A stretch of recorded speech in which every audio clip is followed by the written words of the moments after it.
If your whole life in October is less Saw and The Exorcist and more so Hocus Pocus and Halloween Town, this is the place for you.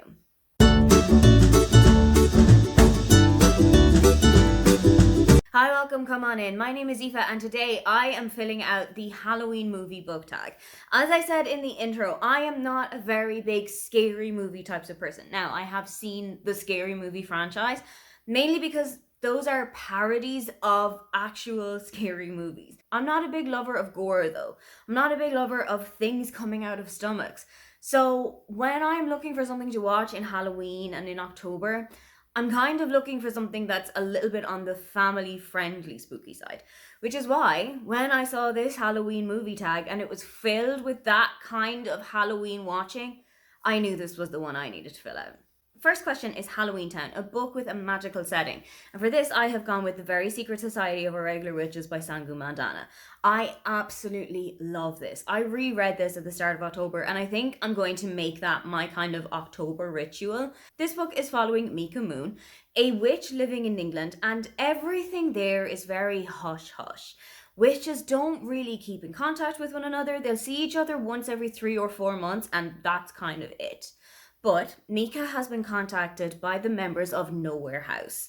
There are 3 young witches living in the house, and she's coming along to be kind of like their magical tutor. So, kind of imagine the situation with Sabrina the Teenage Witch, where Sabrina had a couple of tutors come in, and then she was a tutor for somebody else.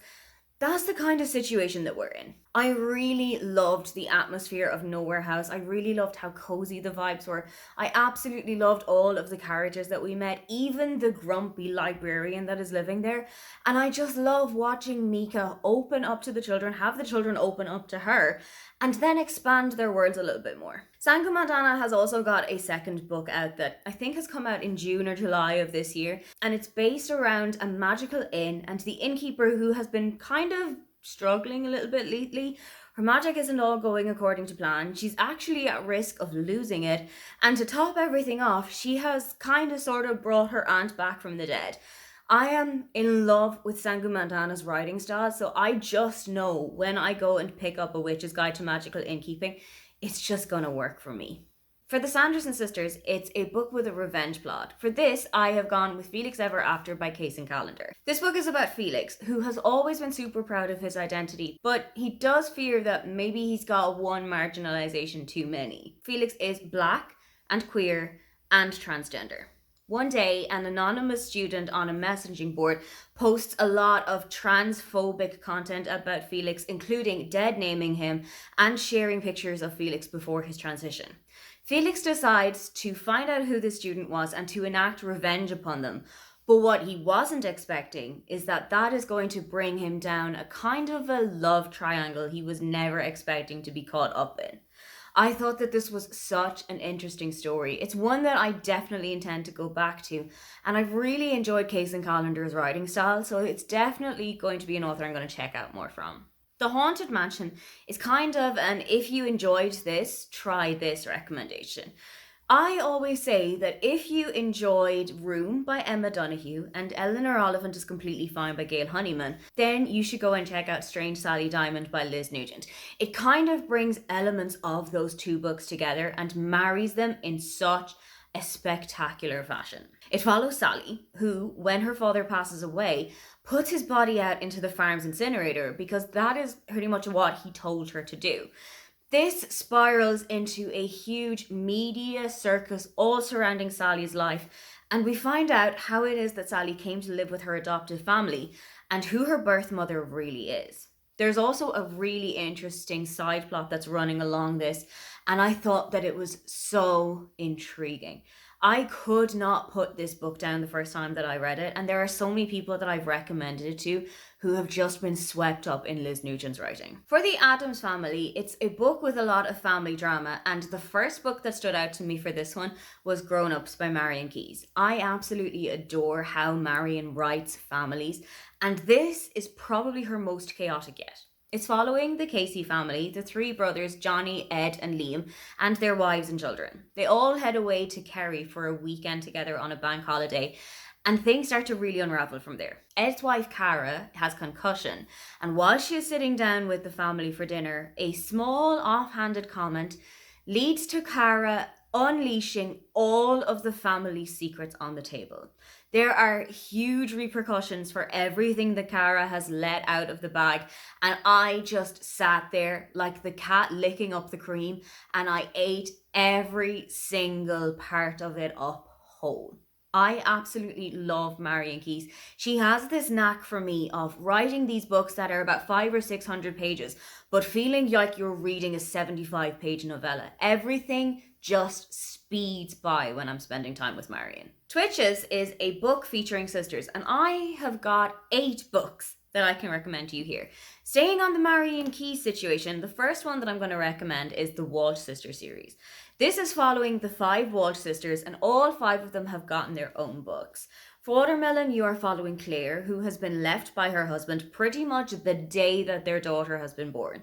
Rachel's Holiday follows Rachel, who is not necessarily on the spa break that she is expecting when her family book her into rehab for her drug and alcohol related problems. Angels follows Maggie, who is the second oldest in the family and has been trying to have a baby with her husband for years. And when things don't look like they're going anywhere, Maggie takes off to Los Angeles so that she can just detox from her life. Anybody out there follows Anna, who has just recently gotten engaged to her boyfriend Aidan, but she finds herself back at home in the family's front room in Dublin. There are scratches and scars all over her face and body. She has little to no idea how they've gotten there, and Aidan isn't answering her phone calls or her text messages. The final book in the series, The Mystery of Mercy Close, follows the youngest sister, Helen. Helen is working as a private detective, and things are starting to get very tricky with the case that she is working on at the moment.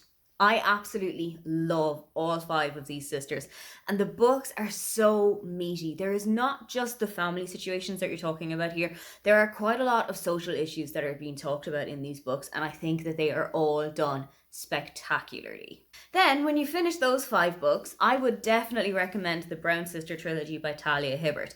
I love all 3 of these women so much. I genuinely wish that I was friends with all 3 of them. I love how ambitious they are. I love how protective of one another they are. But what I specifically love about these books is that you can tell that they are sisters. You can tell that they are all very close family ties. But when you are reading Chloe, Danny, and Eve's books, they all feel like separate people with their own lives, their own personalities, and their own issues to deal with. I love all 3 of these books, and like with so many others, I've given these books to so many people and they have just instantly fallen in love with them. For Practical Magic, it is a book with a curse. I have kind of gone a little bit out of left field with this one because I've not necessarily gone for a curse, I've gone for a banishment. In Rewitched by Lucy Jane Wood, we are following a young witch named Bella. She's approaching her 30th birthday, and in the coven that she is part of, on your 30th birthday, you come in front of the kind of ruling witches of the coven, and you fight to be able to keep your magical powers. Bella is very much at danger of losing hers because all of the magic that she has done has been seen as kind of selfish. Everything she's done hasn't really been to benefit the other people in her life. More so, it's so that they can benefit her. There is a way that Bella can win her magic back though, and that is for the next 30 days, she's going to have to go and spend time with Artorius Day. Artorius has been banished from the coven because he murdered his brother when he was 15. And ever since then, he has lived a life of solitude and pretty much of ridicule. While she's there, Bella gets to know Artorius a little bit better, they dig into his past a little bit more, and they find out some things about him that just don't add up with the stories that Bella would have heard and who Artorius really is. I really loved this relationship between Bella and Artorius, and I really loved getting into the whole situation of why Artorius had been banished in the first place, who his family was, and all of the kind of things that he had been going through in his life. I really enjoyed watching them kind of bloom and grow together, and I absolutely think this is one of the most cozy and comforting books you can read across the whole of October. For Casper, it is a TBR book that haunts you, and a book that has genuinely been floating over my head since I bought it is The Housemaid by Frida McFadden. Now, I have read a couple of Frida McFadden books and I've loved the writing style. I've loved how Frida has completely hoodwinked me. And I have heard so many people talking about The Housemaid to the point that it is starting to become a concern that I just seem to be avoiding picking it up. I've put it on maybe 3 or 4 either monthly or seasonal TVRs at this stage, and I still just haven't reached for it. I don't know what the reasoning for that is. I think it's just that I've hyped it up too much in my head. And now, if I go into it and it just doesn't reach those heights, I'm going to be really mad at me and me alone. But I think I just have to bite the bullet and turn the first page. The Housemaid is following Millie, who is hired as a housemaid for a family living in New York City. And things start to get a little bit sinister when she involves herself in their lives a little bit more than she really should be. She is wearing Nina's wedding dress, she is taking down pictures of the family and putting herself up instead. And things start to get a little bit troublesome. I know that this is the beginning of a series as well. I think there's maybe 3 or 4 books in it. So I know that if I enjoy this, I've got a whole other set of books by Frida McFadden that I can go and check out. I just need to actually get this one read first. For Clue, it is a twist that you didn't see coming, and one of the most recent twists that shocked me was Such a Good Couple by Sophie White. Now, this was a contemporary book, so you wouldn't really expect there to be a big twist like you would if you were reading a thriller. But I was completely blindsided by something that happened around 75 to 80% of the way through this book. One of the main characters had been suffering from an eating disorder for quite a lot of the book. And when you get to that point, you start to see just how much of a grip that this has had on her life. When I figured out what it was that was going on, I remember sitting on the train completely shell-shocked. I messaged one of my friends who had already read and finished the book and had been telling me to just keep going. Because I'd given up on the book previously and I wasn't entirely sure where it was that I was going with it. But I think that by the time I got to that point of the book, it catapulted it straight from a 4 to immediately a 5-star read. I absolutely love how Sophie White writes all of these horrible things that you have people going through, but she writes it with so much tact and respect and love. I think Sophie White is probably one of the best writers that we have in Ireland at the moment. I've loved every single contemporary book of hers that I've read so far. I know that she has a couple of horror books that she's already written. So if you are into horror in any way, I think she's definitely something you should go and check out. For Beetlejuice, it is a book featuring the undead, and I'm gonna go there. It's probably the only book that I've read that has any kind of undead creatures in it. I'm gonna go with Twilight by Stephenie Meyer. I, like so many people who was of that age in 2006, 2007 when the books came out, was held in a vice grip by Bella and the Cullen family. I strongly remember being at the hairdressers and I think I was getting my hair dyed for the first time. And I remember being offered like coffee or tea. Do you want a couple of magazine? And I was like, no, I've got a can of Coke and I have got New Moon. And that is all I need to see me through for the next half an hour while my hair sets. I was gripped by this. I think as well, this is the perfect time of year to read Twilight or to get back into it, just because it feels so atmospherically autumn winter kind of time. I know that the movies have got a kind of a blue tint to them, and that just feels kind of dark and dreary and gloomy autumnal winter evenings. This is the perfect time of year for it. For Tim Burton, it is a book or series or author that you associate with Halloween, and for me, that is the Goosebumps series. Like I said, not a big horror person, but I can take it in Goosebumps form. And I think that that is because it's written as a kind of an entry to horror. It's written to be accessible for children, it's written to not give them the kind of experience that they're going to be completely shell-shocked or have PTSD from. I enjoy quite a lot of the Goosebumps books that I have read. I've read a lot of the classics, like The Night of the Living Dummy. I have read Say Cheese and Die. I've read The Curse of Camp Jelly Lake, and I absolutely loved them. But I know that there are over 100 of them, and there are so many more of them that I need to go and explore and experience. But the ones that I've read, they just feel quintessentially Halloween. For Coraline, recommend a middle grade story. And I am going with The Babysitter's Club by Anne M. Martin. Those were my entire childhood. When I was about 7 or 8, I started doing Irish dancing on Tuesdays. And before I would go there, I would start from school to the library to Irish dancing classes. I would pick up 2 books from the Babysitters Club or 2 books from Babysitter's Little Sister, and I would probably be finished with them by that evening. And then I'd have to go back in and get another one out. I sped through so many of them. Now, I think my library only had like 20 or so of the series, so I always read the exact same ones, probably to the point that I was able to recite them by the end of the year. But I had such a great time with them. I was just in awe of these 13-year-olds who felt like entrepreneurial divas. They had their own phones, they had businesses, they had a treasurer. I had never heard of any of that kind of thing happening with somebody around my age group.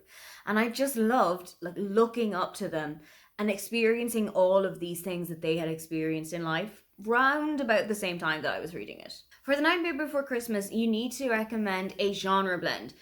The book that I've got isn't necessarily a genre blend, it's more so a vibes blend. With Goodreads by B.K. Borison, you have got a kind of a paranormal and you've got a Christmas story all in one. It is about Nolan, who is the manifestation of the ghost of Christmas past, and he visits someone every single year to bring them back into the Christmas spirit. He turns up, Christmas Eve his appointments are over, and he is right back to the netherworld for another year, until he meets Harriet. Harriet is the embodiment of sweetness and of light and of the Christmas spirit, so he's not actually sure why it is that he has been assigned to her for this year. Until they start to spend a little bit more time together and Nolan figures out what it is that is actually going on with her. I figured out recently that Nolan is Irish, and when I heard that, I got even more excited but also a little bit worried. Because I've seen how a lot of American authors have written Irish characters, and I am just so hoping that this isn't going to be a stereotypical Irish person, it's just going to be a stereotypical Ghost of Christmas Past. Those are my answers to the Halloween movies book tag. What is your go-to quintessential Halloween movie? If you'd love leaving me a comment but you can't think of anything you'd like to say, then just leave me a pumpkin emoji. Don't forget to like and subscribe because I have new videos up every week. Now, get on out of here.